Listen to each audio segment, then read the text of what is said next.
Hello বন্ধুরা, চলে এসেছি ছাদ বাগানে। এই যে আমার সাথে আমি বলি না, আমি আসলে না আসে, এই দেখুন এনে চলে এসছে। আজকে আমি ধুদুলটা বেশ বড় হয়ে গেছে, দুটো ধুদুল অনেকটাই বড় হয়ে গেছে। মাঝখানে অনেক কিছু হারভেস্ট করেছি কিন্তু দেখানো হয়নি, কারণ ঢ্যাঁড়স হারভেস্ট করেছি, সেগুলো দেখাতে পারিনি। সবসময় সব কিছু দেখাতে পারি না। এই যে টমেটোগুলো আবার একটু বড় হয়ে গেছে, আরও একটু বড় হয়ে গেছে। এখানে ভাড়ের চোটে গ্রো ব্যাগের ভেতরে ঢুকে পড়েছে টমেটো গাছ। এই দেখুন, দেখুন কত পরিমাণে হয়েছে। ওকে ঢুকিয়েই দিই গ্রো ব্যাগে। গ্রো ব্যাগের ভেতরেও টমেটো চারা আছে। এই যে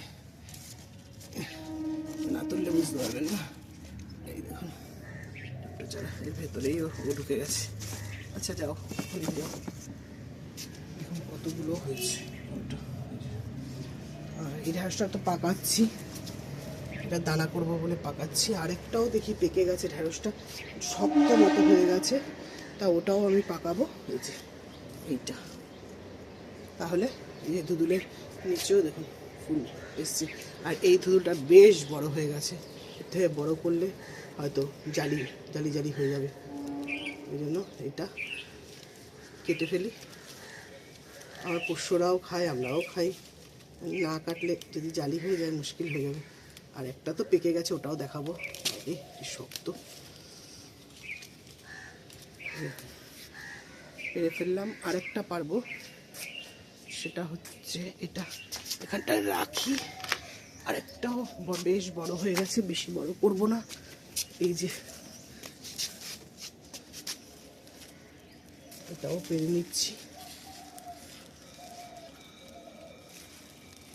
বাবা কি শক্ত। এই দেখুন বন্ধুরা, উচ্ছে ঝুলছে।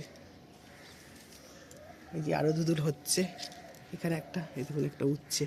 এই যে একটা ধুদুল ঝুলছে, আরেকটা ধুদুল দেখাচ্ছি ঝুলছে। এই দেখুন, এই একটা ধুদুল, এই যে মোটা সরু হয়েছে। এই একটা উচ্ছে ঝুলছে, উচ্ছে অনেকগুলোই হয়েছে। এই একটা ঝুলছে, অনেক তুলে খেয়েছি, আবার হচ্ছে। এই যে উচ্ছে, এই যে উচ্ছে, পাতা দিয়ে এমন ঢেকে আছে বোঝাই যাচ্ছে না। এই দেখুন এখানে আছে, আরও তো অনেক জায়গায় আছে। এই টমেটো গাছটা মোটামুটি, টমেটোগুলো মোটামুটি বড় হয়েছে।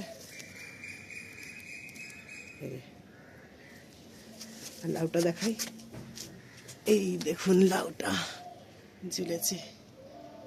এই যে, তাহলে দুটো ধুদুল হয়ে গেল, তুললাম। এইবারে আমি পাকা ধুদুলটা তুলে নেব। পাকা ধুদুলটা জালি করব বলেছিলাম, একটা ধুদুল দিয়ে জালি করে বড় ছেলেকে দিয়েছি। আর একটা ধুদুলও পেকে গেছে। ওটা তো 177টা দানা হয়েছিল, এটাই কটা দানা হয় পরে যখন আমি দানা ছাড়াবো তখন আমি আপনাদেরকে দেখাবো যে এটাই কটা দানা হয়। আরে কি শক্ত, গাছ সমেত চলে না, তাও ফুলছে না। অ্যাট লাস্ট বন্ধুরা ছিঁড়তে পেরেছি। যে এইটার জালিটা খুব একটা মোটা হবে না, এর কারণে এটা সরু।